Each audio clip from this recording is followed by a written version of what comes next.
చిత్రంగా ఉందంటే మనకి నచ్చని వాళ్ళని ఎలా వేధించాలి అన్న దాని మీద ఆ దేవాదాయ శాఖకి సంబంధించినటువంటి అసిస్టెంట్ కమిషనర్ శాంతి మీద నిన్న రైడు ఏసీబీ అరెస్టు వాస్తవంగా ఆ మధ్యన అంతా వదిలేశారు అనుకుంటున్నప్పుడు జరిగినటువంటి అయితే ఇందులో స్వాధీనం చేసుకున్న ఆస్తికి సంబంధించిన లెక్క అంటే పైన హెడ్డింగ్కి ఏమో ఆవిడ ఒక దుర్మార్గురాలు 6 ఏళ్ల సర్వీసు అంతులేని అవినీతి అని ప్రొజెక్ట్ చేసుకొస్తూ దాంట్లో అసలు విషయం చూడండి. శాంతికి ఆదాయానికి మించి ఆస్తులు ఉన్నాయని వచ్చిన ఫిర్యాదులు విజయవాడ ఏసీబీ రేంజ్ అధికారులు కేసు నమోదు చేశారు. మంగళవారం గుంటూరు జిల్లా తాడేపల్లి ఉండవల్లిలో 4 ప్రాంతాల్లో ఏకకాలంలో డీఎస్పీ సెవంతిరాయ్ ఆధ్వర్యంలో తనిఖీలు చేశారు. అయితే శాంతి పేరున ఉన్న తాడేపల్లిలోని విల్లా విశాఖపట్నంలోని ఫ్లాట్ని తనఖా పెట్టి అప్పు తీసుకున్నారు. మరి అప్పుడు అవినీతి ఎట్లా అవుతుంది?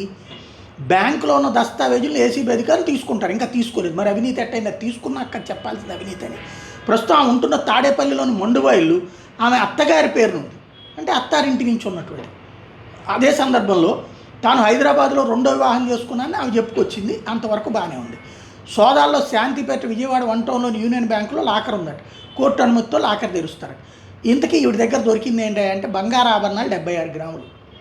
ఆ స్థాయి ఉద్యోగిని దగ్గర 76 గ్రాములు బంగారు ఆభరణాలు లెక్క. అసలు ఇంట్లో గుర్తించింది 700 గ్రాములట, అంటే దాదాపు అరకిలో పైన. అవి ఇప్పుడు ఒక విల్లానే ఉన్నప్పుడు ఉండటం కష్టమా? వెండి వస్తువులు 2963 గ్రాములు, నగదు 1,13,000.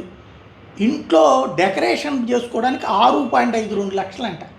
ఇప్పుడు ఒక సామాన్యమైనటువంటి మధ్యతరగతి ఇంట్లో కూడా 10 లక్షలు అవుతున్నాయి సామాన్లకి.